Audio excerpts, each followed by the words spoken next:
Здравей, приятелю, добре дошъл! Най-накрая дойде световното първенство по футбол през 2026 година.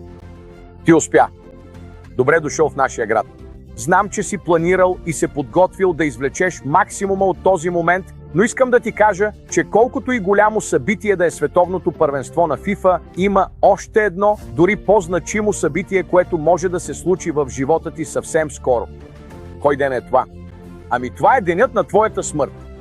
Библията казва, на човека е отредено веднъж да умре, а след това съдът. Знам, че не обичаме да мислим за това, но смъртта идва за всички ни. Всяка секунда двама души някъде по света умират. Ако в следващата секунда един от тези двама души беше ти, готов ли си да застанеш пред Бог? Ще кажеш, как мога да бъда готов? Ами можеш да бъдеш готов, като първо разбереш, че си грешник. Бог те обича, но не може да допусне греха ти в рая. Библията казва, че Писанието е заключило всички под грях и че всички са съгрешили и не достигат до Божията слава. И колкото и да те обича Бог и да иска да бъдеш в рая, Писанието казва, ти не си Бог, който се наслаждава на нечестието, нито злото ще пребъдва с теб. Той не може да ни позволи да внесем греха си в рая.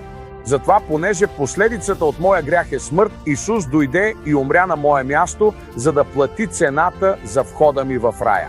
Не би ли било тъжно, ако си изминал целият този път, стигнал си чак до мястото на събитието, за да гледаш мача и не можеш да влезеш, защото не е платена входната такса? Но когато стигнеш до рая, не е нужно да изпитваш това разочарование.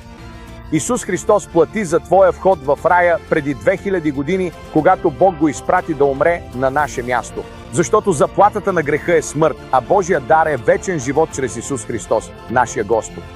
Най-известният стих в целия свят е Йоан 3,16, защото Бог толкова възлюби света, че даде своя единороден син, за да не погине нито един, който вярва в него, но да има вечен живот.